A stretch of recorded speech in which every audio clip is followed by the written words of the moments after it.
What's happening, y'all? Welcome inside the Fantasy Stock Exchange. Bush coming at you solo today, as I always do on Wednesdays, to break down the running back starts and sits for week 8 of fantasy football. As you guys know, as I always do, I go through each of the backfields, talk about their usage, talk about some of the trends that we've been seeing recently. I also talk about, some trade targets, some sell highs, buy lows, things of that nature. And I talk about who you should be starting, who you should be sitting, who you should be flexing, and things of that nature. As always, if you guys enjoyed this video, hit the like button down below, comment any of your thoughts down below as well, and subscribe to the channel if you are new. We're trying to get to 10,000 subscribers by January 1st. So if you haven't already done so, please hit the subscribe button. Without further ado, though, let's hit the intro.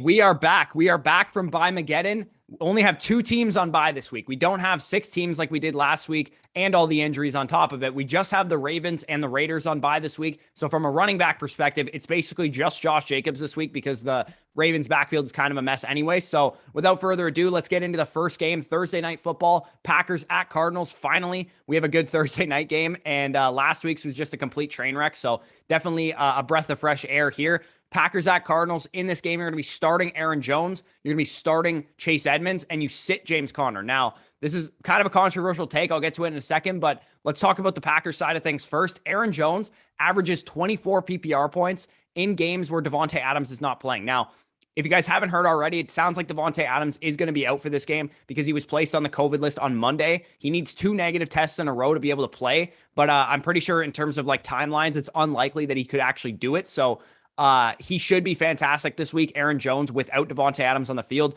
They've used him as a feature part of the passing game. He sees about 6 targets per game when Davante Adams isn't out there. So he's in for a monster game this week. With the Cardinals, we've seen consistent roles all season, right? With James Conner, with Chase Edmonds, we know exactly what we're getting with these guys. Chase Edmonds is the guy that runs all the routes. He's the guy that gets the targets, but James Conner is more so the early down back, the guy that gets some of the goal line work and things of that nature. But what we've seen different in recent weeks is the fact that Chase Edmonds was dealing with a shoulder injury. And in week 5 and week 6, Chase Edmonds' role was diminished a little bit. So that's kind of skewing the view of a lot of people that, think James Conner might be taking over this backfield or some things. But with no shoulder issues on the injury report, Chase Edmonds was back to his full role, which is definitely exciting to see. I didn't talk about him as a buy low candidate on Tuesday's video, but I probably should have, because when you see what he's been doing these last couple of weeks, you could kind of understand why he had a limited role in week 5 and week 6, as I kind of already touched on. He didn't have a shoulder injury this past week in practice. So weeks 5 and 6, you guys can see on the screen, 23%, 11% of the rush attempts,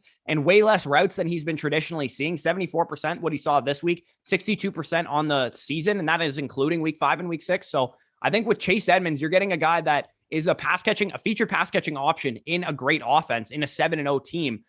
For a quarterback that's an MVP candidate. So Chase Edmonds could be a guy that you could buy low on. As a result of this, James Conner to me returns down to like a mid RB3 guy that's going to be touchdown or bust, 10 to 12 carry per game guy. But I would sit him this week personally because, again, his floor is 11 for 30 and 1 target for 5 yards. Like, that's the type of floor that James Conner has. It's not very high.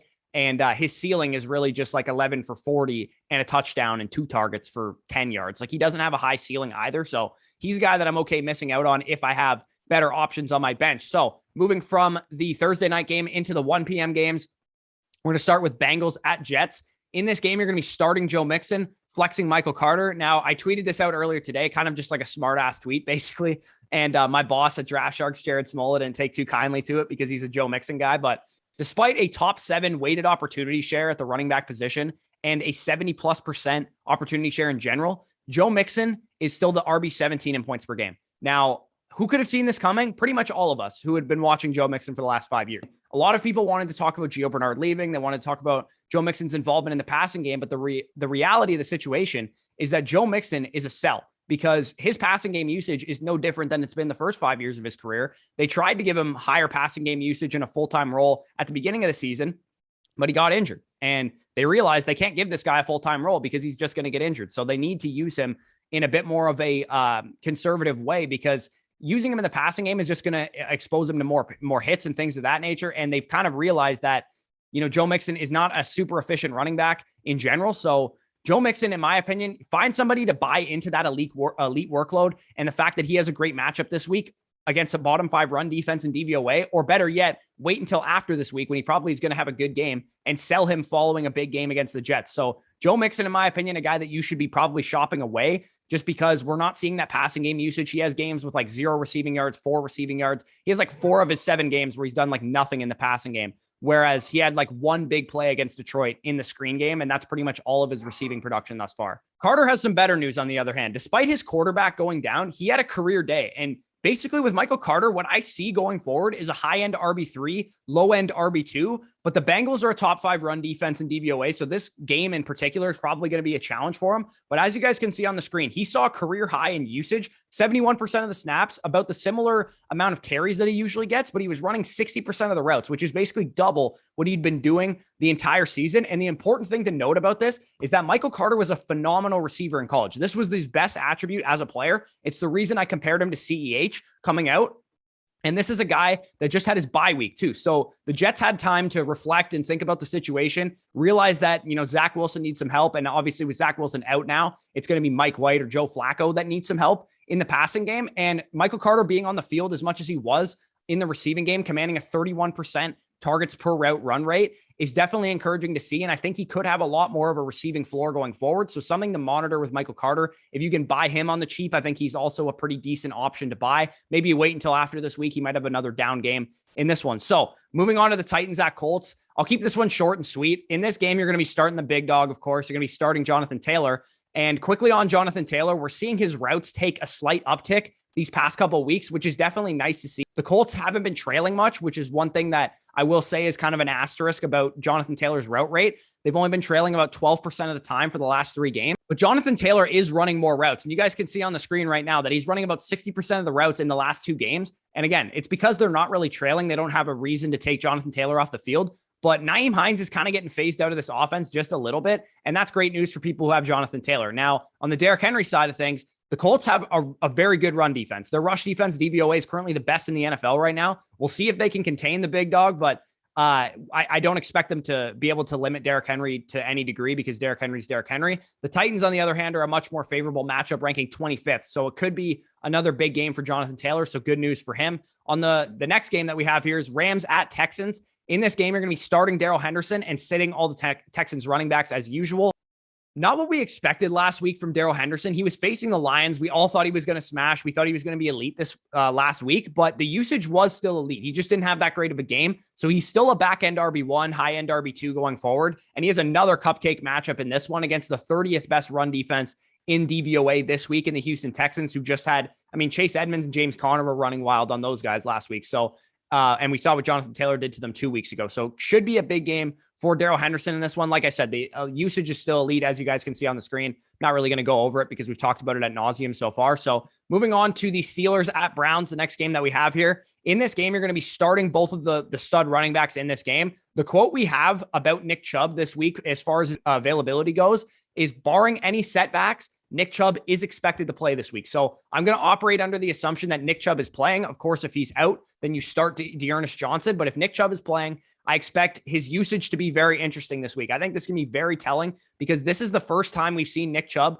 without Kareem Hunt in a couple of years now. So I might send some offers for Nick Chubb, knowing that my hunch basically is that Nick Chubb is going to get a bigger workload than we're used to seeing out of him. I know Dearness Johnson played extremely well in his absence on Thursday night, but I'd be shocked if Dearness Johnson commands a workload that was similar to what Kareem Hunt commands. He'll probably get involved here and there, but I don't expect Dearness Johnson to eat into the passing game usage or eat into much of the groundwork for Nick Chubb. I expect Nick Chubb to be a 70-80% opportunity share running back at minimum, and that's better than he's really been his entire career thus far. So could be big news for Nick Chubb owners when he comes back. On the other side of things, Najee, of course, is a start every week. We know he gets elite usage, like 90% of the snaps, most of the carries, and pretty much all the receiving work from the running back position. These defenses, though, are both extremely tough against the run. Both of them ranked top 10 in DVOA and bottom 10 in adjusted fantasy points allowed to the running back position. So even though the usage might be very good for Nick Chubb and Najee Harris this week might not result in a monster fantasy day for either of those guys. To the next game that we have here, we have the Eagles at Lions. In this game, you're going to be starting Kenneth Gainwell and starting DeAndre Swift. Now, DeAndre Swift, currently the RB2 in PPR. Suck it, nerds. You love to see it. You love to see DeAndre Swift proving all the narratives wrong. The fact that his offense stinks and Jamal Williams is there and all that shit doesn't matter because DeAndre Swift gets the highest value touches in that backfield. 10 targets last week, exactly what you wanted to see. And the kid's just so freaking good too. So he gets the 29th ranked rush defense in DVOA in the Philadelphia Eagles this week, and one that is allowing the 4th most targets to running backs. So could be another big game for DeAndre Swift. And it's going to be very hard for those of you guys who want to trade for DeAndre Swift to do so after these, couple games that he's had. And I expect another big one in this one. So moving to the Eagles side of things, we have a lot to dissect, right? We have Miles Sanders, who is going to be out at least this week, but I would say probably for the next couple weeks with an ankle injury. It sounds like it's similar to what Clyde Edwards-Helaire is dealing with. The most important role on this team is the pass catching back. And the reason is because I've talked about it before, but the Eagles rank top 5 in neutral pass rate. They're a team that likes to pass the ball quite a bit. They also get down in games very often because their offense starts off slow and their defense gives up some points. So this is a role in this backfield with Kenneth Gainwell that I really am interested in because he's the pass catching back. We saw, courtesy of my boss, Jared Smola, RB opportunities after Miles Sanders exited last week's game. Kenneth Gainwell had 5 carries, but he had 7 targets. Boston Scott had 7 carries, but only 2 targets. Scott also got some of the goal line work, but Gainwell ran 56% of the routes last week to Scott's 29%, and also Miles Sanders was involved in that too. So I'm expecting 70% of the routes or so for Kenneth Gainwell, which basically puts him in the category of a guy like Chase Edmonds, only in a bit worse of an offense, or a lot worse of an offense as far as efficiency going forward, but an offense that does pass the ball quite a bit. So I really like Kenneth Gainwell as like a back-end RB2, high-end RB3 for as long as Miles Sanders is going to be out. So he's a guy that I think you could throw into your lineup, especially in a good matchup against Detroit. Now, moving on to the next game, we have the 49ers at Bears. And in this game, I'm proud to be saying this as a guy that had these guys as 2 of my top sleepers going into the season. You can start Elijah Mitchell and you can start Khalil Herbert as back-end RB2s because it is a glorious day when your 2 running back sleepers face each other and they're both getting great usage. And we'll start with Elijah Mitchell. Here's the usage for him. And I've mentioned this before, but he's basically Raheem Mostert. He's not going to get a whole lot of pass catching work. He's not going to get a whole lot of 2-minute drill work or anything like that, but he is going to get the majority of the carries. Only 6 running backs have handled at least 75% of their team's carries this year. And Elijah Mitchell ranks 3rd with 85% in the 4 games that he started and the games that he wasn't out for. So he's a guy that is definitely the primary ball carrier for this team. And if this offense can get any better, get any more efficient, and face some easy matchups, then he's probably going to be in good shape to score a lot of points and score some touchdowns as well. So for Khalil Herbert on the other side of things,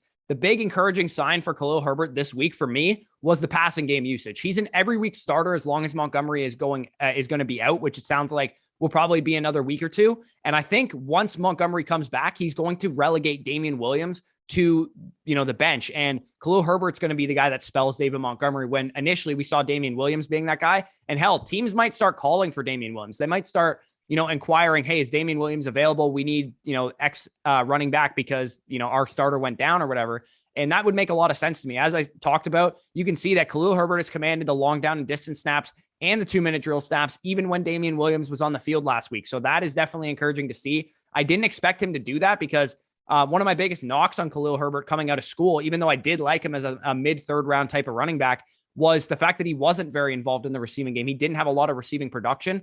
The only thing was that when he did get involved in the receiving game, he was very productive when he did it. He just wasn't asked to do it at Virginia Tech, nor was he asked to do it at Kansas before he transferred. So definitely good to see from Khalil Herbert. He looks good. He looks like he can run the ball. It's everything I saw on film at Virginia Tech was this guy's a one cut and go runner, would fit a scheme like what the Bears run and what the Eagles and the Chiefs run, because that's the type of runner he is. So definitely good to see for Khalil Herbert carving out a name for himself and improving his dynasty value at that. So the Panthers at Falcons, the next game that we're going to talk about here. In this game, you're going to start Chuba Hubbard and start Cordero Patterson and sit Mike Davis. Now, on the Panther side of things, usage was still exactly where it needed to be for Chuba Hubbard. They just got blown out by the Giants. And hopefully Sam Darnold can figure his shit out, because for the sake of this offense as a whole, he's been really bad the last couple of weeks. And I really need him to improve, because DJ Moore, Chuba Hubbard, all these guys that we're relying on are getting bogged down by Sam Darnold right now. And we haven't really seen Sam Darnold look great since Christian McCaffrey got injured. Now, maybe that's the key to this offense,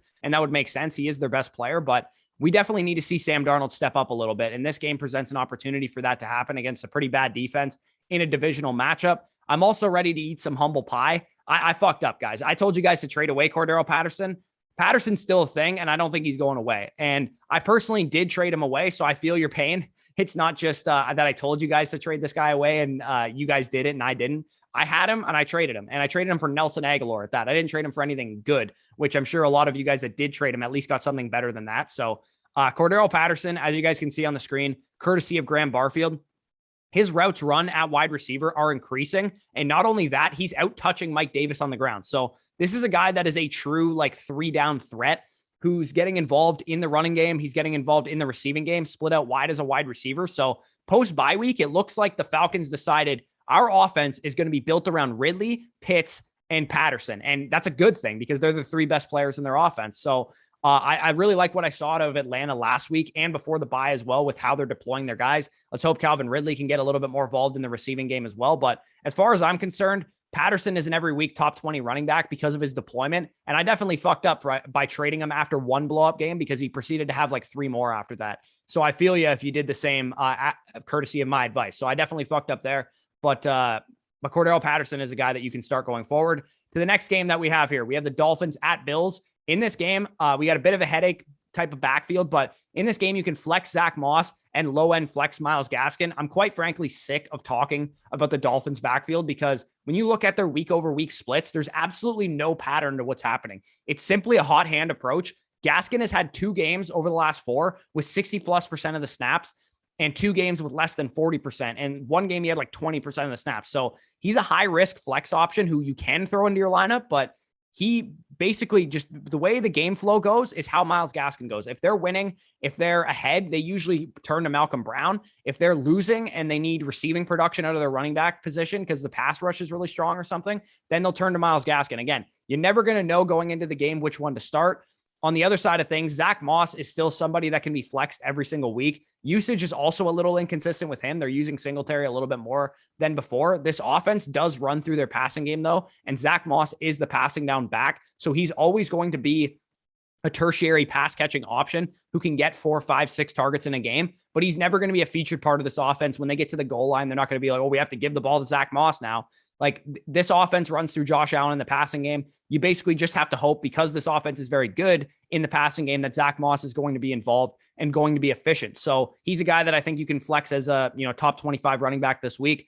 Now moving from the 1 p.m. games, now we're going into the 4 p.m. games. Pats at Chargers, the first game that we have here. In this game, you can start Damian Harris. You could start Austin Eckler. Austin Eckler is an every week starter. Of course, you guys know that. The Pats are currently giving up the 4th most receiving yards to running backs and the 6th most targets. So giddy up on Austin Eckler. I talked about him as one of the biggest buy lows in fantasy prior to his bye week. So if you could still get him for somewhat of a discounted price, I think you should do that because I think he's a top 3, top 5 running back rest of season. On Damian Harris, I talked about him as a sell high on Tuesday. And this matchup is solid for him as far as like rush DVOA and things of that nature. But if the Chargers get out to a hot start in this game, he could be phased out of this game plan, phased out of this offense. And Harris has the Panthers and Browns the next 2 games. So I would sell him while you still can. He had his ceiling game last week. And I think you could also stash Brandon Bolden as well. Set a season high in target share last week as well with 18%. So moving on from that game to the Jags at Seahawks. And in this game, you can start James Robinson and sit all of the Seahawks running backs. Now, on James Robinson, we saw great signs from him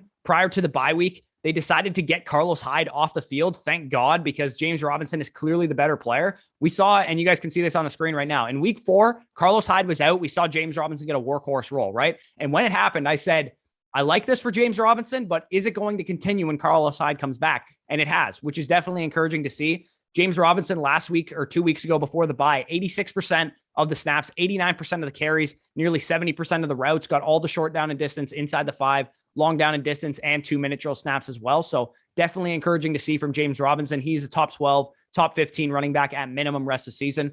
On the Seahawks backfield, though, this is a committee right now. And Alex Collins currently getting the most of the groundwork, Penny mixing in, and we're going to see him probably more involved going forward. And Travis Homer playing 2-minute drill and long down and distance. For a Geno Smith-led offense, I'll just pass on all these guys. I don't want to start any of them. I frankly don't care who leads this backfield in touches until Russell Wilson is the starting quarterback of this team. I'm pretty much just going to tell you to sit these Seahawks running backs each and every week because they don't really excite me, nor should they excite you. So Washington football team at Broncos. in this game, we have a lot of running back shit to dissect here. Start Antonio Gibson. Yes, start Antonio Gibson. Flex both of the Broncos running backs and flex JD McKissic. Now, this sucks, right? Antonio Gibson has been trending in the wrong direction since his shin injury first popped up in like week 2, week 3. He's ran less and less routes every single week of the season so far. He started about 55% of the routes in week 1, and it's gone down incrementally each week. Should you sell Antonio Gibson? Should you buy Antonio Gibson? Should you hold? I honestly can't answer that. I think he's a very risky asset right now. So if you want to buy low on him, it is a risk, but I think it's, it could be the move because his value is at an all-time low right now. If you want to sell before the wheels fall off and before he re-aggravates his shin injury, I also can see a scenario where that works out as well. As an Antonio Gibson owner, as a personal somebody in my home league with the trophy behind me, I have Antonio Gibson. I am holding. I'm going to use him while he's still on the field and hope that his week 9 bye, which is coming up, will help him heal up and eventually he'll be back to his full-time role. So I kind of wish for Gibson's sake, they would just sit him this week and let him heal up for 2 to 3 weeks. And then week 10, he'll be ready to go. So I really don't know what to do with Antonio Gibson. Your guess is as good as mine. If he's going to be great the rest of the season, if he's going to be average the rest of the season, or if he's going to be dog shit the rest of the season. I have no idea.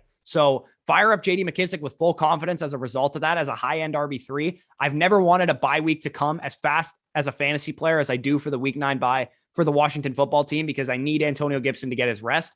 Unfortunately, in this game, I also have the headache of the other side of the ball, which is Javonte Williams and Melvin Gordon on that same fantasy team. And Javonte is in store probably for his usual 12 to 16 touches that he gets every game. And same with Melvin Gordon. Don't lose hope that Javonte Williams is eventually going to take over this backfield, because I do think it's going to happen at some point. It's still in the cards. History suggests that it's likely the coaching staff will shift to Williams at some point. Eventually, we're going to get to a point where the Broncos are out of the playoff race, maybe week 11, week 12, and they decide, hey, Melvin Gordon's a free agent after this year. Let's get the young kid, his legs or his feet wet with the workhorse role under his belt. And maybe that happens. That's what we saw with Cam Akers last year. So hopefully we see that with Javonte Williams again. But again, we don't really know 100% what they're going to do with Javonte Williams. We just got to continue to play him as a high-end RB3 and hope he can continue to be efficient and continue to work away at Melvin Gordon's workload. So final 4 p.m. game of the slate, we have the Buccaneers at Saints. In this game, you're going to be starting Leonard Fournette and starting Alvin Kamara. 17 plus opportunities in 4 straight games for Leonard Fournette, and at least 4 targets in every game except for 1 this year, which was week 3 against the Rams. So locked and loaded every week starter for Leonard Fournette. He is clearly the backbone in this offense, clearly a top 15 running back rest of the season for me. And if you guys, picked him late in your drafts, or maybe you traded for him low, good for you, because he is a guy that I think you can rely on each and every week. On the other side of things, of course, we know Alvin Kamara coming off the big game against the Seahawks on Monday night. He draws a tough matchup against Tampa Bay Buccaneers, but his volume has been career highs pretty much across the board this year. 6.5 rushing attempts per game, more than his career high. His career high in rush attempts per game was 12.9 coming into this year. He is getting 19.5 rush attempts per game right now. So this is a guy that is getting monster carry volume, which we haven't seen from him prior to this point in his career, despite him being like an elite fantasy running back for multiple years. About 1 target per game, less than what he's usually seeing, but we are seeing him trend upward in the passing game in recent weeks. So definitely great news for Alvin Kamara. Both of these defenses are absolutely fierce against the run. 2 of the top 5 defenses in rush defense DVOA, but the passing games are likely to carry the ball for this game. And both of these guys are involved in the passing game. Leonard Fournette, like I said, he's getting like 5 targets, 6 targets a game. And Alvin Kamara, of course, we know just came off like an 11 target game against the Seahawks. So even though they have tough rushing matchups, they should be able to contribute in the passing game as well as on the goal line. So moving from the 4 p.m. games to Sunday Night Football, Cowboys at Vikings. And again, thank God we have some actually good football to watch on primetime, because this past week was just absolutely brutal. Like I said, we know that these 2 studs are every week starters, and we probably should know by now that Pollard's an every week flex option at this point. I personally have Tony Pollard ranked at RB28 for the week. I'd rather flex Pollard than Alex Collins, than Melvin Gordon, than Michael Carter, than Myles Gaskin or James Conner this week. I think he's in for a good matchup. Both defenses are about league average against the run, ranking 15th in DVOA for Dallas and 24th for Minnesota. So both of the studs in this game are in my top 6, with Pollard inside my top 30. So I think this game should be a lot of rushing production in this one. To Monday Night Football, the last game of the week, Giants at Chiefs. In this game, it's pretty much a battle of the backups. We have Darrell Williams and Devontae Booker. Both of these guys are starts for me. Both of them are in my top 24 on the week. Booker is still receiving the workhorse role that Saquon has left behind. And this week goes from potentially the best run defense in the league against Carolina last week that he played to potentially the worst run defense in the league in Kansas City, who ranked 31st in DVOA right now. And as you guys can see on the screen, like I said, Devontae Booker, 82% of the snaps last week, 63% of the routes, was getting targeted, all the inside the 5 carries, short down distance, long down distance, two-minute drill. We just saw a game script situation where he was, they weren't needing him because they were way too far ahead. And the fact that the Carolina Panthers are just so stingy against the run, they thought the better option was to pass against them. So I don't blame them there. It sounds like Saquon Barkley is going to be out for this game. We've heard it's like a long shot that he'll play, quote unquote, on Monday. So I'm expecting Booker to be the guy in this backfield yet again. On the Chiefs side of things, we saw the two extremes in this backfield basically the last 2 weeks. They blew out the Washington football team 2 weeks ago. That saw Darrell Williams smash, and a blowout loss this week to Tennessee, where he was basically game scripted out of the game. Now I think the Chiefs can win this game. I think they're the favorite in this game. I think they should beat the Giants comfortably, but the Chiefs have been really inconsistent this year, so I don't want to assume anything. But nonetheless, Darrell Williams is still a guy that I'm starting with confidence because he is getting basically the CEH role plus goal line and long down and distance work. So I think he's a guy that you can absolutely start this week. So if you guys enjoyed that, as always, like the video, comment any of your thoughts down below, subscribe to the channel if you're new, go check out the trade targets video that I did on Tuesday, and make sure that if you guys want access to our weekly rankings, rest of season rankings, dynasty rankings, you can go to our website, find out how to get them. You can either pay $20 to get them. You can sign up on Underdog Fantasy using promo code FSE, and you'll get $10 on top of whatever you deposit to play some of their pick'em games, rivals, things of that nature. And I might do a demonstration of these just to show you how fun these actually are, because they are very fun and I play them all the time. And you can also become a Patreon, patreon.com/fantasy stock exchange, to also get access to the weekly rankings. Any of those 3 ways will get you access to them. So peace out, guys, and I'll talk to you soon.